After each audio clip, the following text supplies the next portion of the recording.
সালাম আলাইকুম।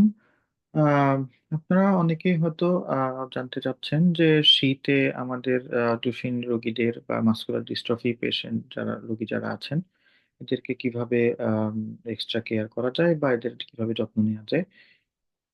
প্রথমত আমার জানা মতে বা আমি যতটুকু জানি বা দেখলাম, ওয়েদার বলতে আমাদের দেশে যেরকম ওয়েদার সেটা নর্মালি মাসকুলার ডিস্ট্রফি পেশেন্টদেরকে এফেক্ট করার কথা না।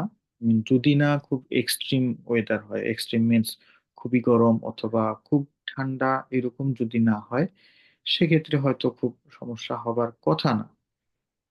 ইভেন খুব ঠান্ডার জন্য আসলে আমি তেমন কিছু এখন পর্যন্ত আমার জানা মতে পাইনি। হয়তো খুব গরম হলে তখন হয়তো সেটা প্রবলেম, সমস্যা তৈরি করতে পারে। বাট আমাদেরকে আসলে যে জিনিসটা খেয়াল রাখতে হবে সেটা হচ্ছে, ধরেন শীতের সময় হয়তো আমরা বেশি জামা কাপড় পরে থাকতে পারি। তো অবশ্যই বাচ্চাকে বা পেশেন্টদেরকে ওয়ার্ম রাখতে হবে, মানে শীতের সময় আমাদেরকে যথেষ্ট পরিমাণ ওয়ার্ম থাকার চেষ্টা করতে হবে যেন আমাদের শীত থেকে ঠান্ডা লেগে না যায়, সর্দি কাশি হয়ে না যায়। আরেকটা ব্যাপার হচ্ছে যে ধরেন অনেক সময় বেশি জামা কাপড় পরার কারণে বা আমাদের ব্যালেন্সে প্রবলেম হতে পারে, সেক্ষেত্রে আমাদেরকে এক্সট্রা একটু কেয়ার করতে হবে যেন উম, বাচ্চা পড়ে যাওয়ার কোনো সম্ভাবনা তৈরি না হয়।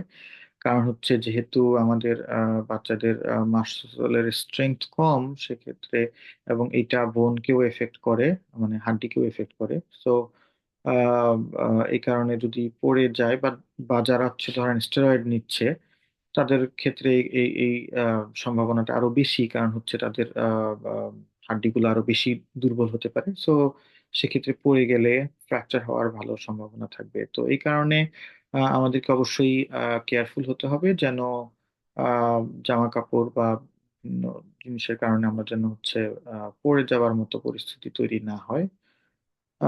আরেকটা ব্যাপার হচ্ছে যে সর্দি কাশি যেটা হতে পারে সেটা আমাদের চেষ্টা করা যেতে পারে যে আমরা যেন আহ, মানে ভিড়ের মধ্যে এক্সপোজ না হই। দেখা গেছে যে এই সময় হয়তো সর্দি কাশি বেশি হতে পারে। তো সেক্ষেত্রে বাচ্চাদের যেন সর্দি কাশি যদি হচ্ছে ওদেরকে একটু ইনডোরে বা বাসার ভিতরে বেশি রাখা যায়, অথবা হচ্ছে মানে ওয়ার্ম রাখা যায়, অথবা হচ্ছে এরকম অনেক জনমানব যেসব জায়গায় হচ্ছে জন মানে মানুষ বেশি হয় এইসব জায়গা থেকে যদি একটু দূরে রাখা যায় সেক্ষেত্রে হয়তো সর্দি কাশি কম হওয়ার সম্ভাবনা থাকবে।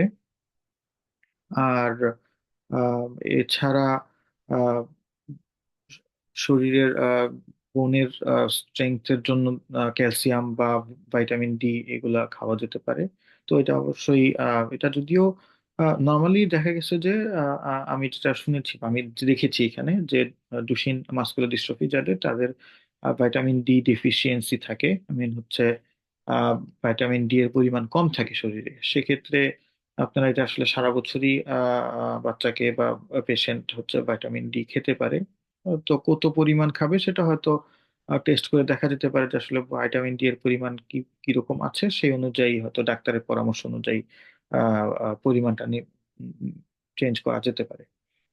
আর এছাড়া সবসময় আসলে হাইড্রেটেড থাকতে হবে, কারণ হচ্ছে ডিহাইড্রেশন আসলে অনেক বড় প্রবলেম তৈরি করতে পারে, কারণ ডিহাইড্রেশনের কারণে মাসলও ডিহাইড্রেটেড হয়ে যাবে, সেক্ষেত্রে ড্যামেজের পরিমাণ বেড়ে যেতে পারে। সো মোটামুটি এমনই। সো আসলে আহ, যতটুকু সম্ভব হয় এক্সট্রা কেয়ার করা বা এক্সট্রা হচ্ছে ওদেরকে ওয়ার্ম রাখার চেষ্টা করা যেতে পারে আর কি। তো এছাড়া আমার জানা মতে শীতের জন্য স্পেশাল আর কোনো কেয়ার আমার জানা মতে আমি এখনো জানি না, বা যদি হচ্ছে আপনারা কেউ জানতে পারেন সেক্ষেত্রে অবশ্যই আমাকে জানাবেন। আর এছাড়া যদি এরকম কারো হয় যে শীতের কারণে বা ঠান্ডায় হয়তো আহ পা ব্যথা করছে, বনে পেইন হচ্ছে, সেক্ষেত্রে অবশ্যই ডাক্তারের পরামর্শ নেওয়া যেতে পারে।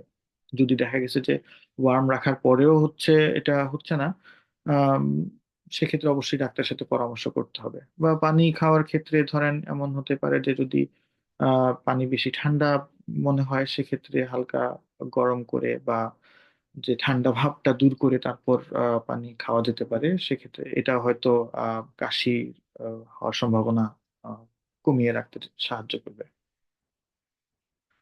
ধন্যবাদ। সালাম আলাইকুম।